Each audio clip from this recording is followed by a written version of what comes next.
યજુર્વેદ 35:21 જેનામાં પૃથ્વી જેવા સમાના ભાવના ગુણ હોય અને જે ક્રોધથી મુક્ત હોય અને બીજાઓની ભૂલોનું નિવારણ કરનારી હોય તે સ્ત્રી ઘર સંસારને તે યોગ્ય બનાવે છે.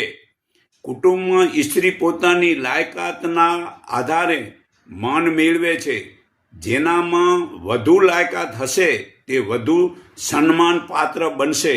જે પતિનું ખોટું ન વિચારે એ જ પત્નીનું મુખ્ય કર્તવ્ય છે. જીવનભર તેને તે નિભાવવું જોઈએ. કુટુંબના બધા સભ્યો પ્રત્યે તેનો વ્યવહાર પ્રેમપૂર્ણ હોવો જોઈએ. કોઈને સાથે વેર કે ખોટો ગુસ્સો ન કરવો. ક્ષમા સ્ત્રીનો સર્વશ્રેષ્ઠ ગુણધર્મ છે. પત્નીમાં આધ્યાત્મિકની શ્રદ્ધા, શુદ્ધ મહેનત અને ઈશ્વર ભક્તિ પણ હોવા જોઈએ. ઈશ્વર ભક્તિથી જ સાત્વિકતા વધે છે, મનોબળ વધે છે અને આત્માબળ વધે છે. તેનાથી જીવનમાં પ્રગતિનો વિકાસ થાય છે. ઈશ્વર ભક્તિથી સ્ત્રીની તેજસ્વીતા વધે છે. તેના ચારિત્ર બળ પર તેજસ્વીતાનો આધાર રહેલો છે. પવિત્ર ચારિત્ર મનુષ્યને દેવતા બનાવી દે છે અને સ્ત્રીને સતી, સાધ્વિક અને દેવી બનાવી દે છે.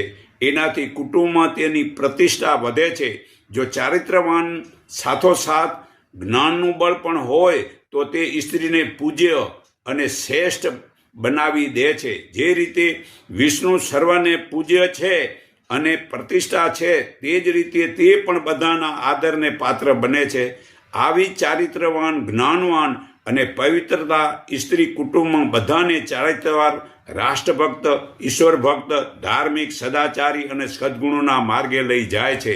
તેમને યશવતી અને દીર્ઘજીવી બનાવે છે તથા જીવન લક્ષ્યની પ્રાપ્તિ સહાય બને છે. અને સુશીલ અને નિર્ગુણ સ્ત્રી ઘરની શોભા છે. તેથી સ્ત્રીઓને આપણી પ્રાચીન વૈદિક સંસ્કૃતિ, સભ્યતા, ધર્મ, ઇતિહાસ, ઈશ્વર, જીવ, પ્રકૃતિ, વેદ, વેદાંત, યોગ તથા આપણા મહાપુરુષો વિષયોનો સંક્ષેપમાં પરંતુ વાસ્તવિક જ્ઞાન થાય છે.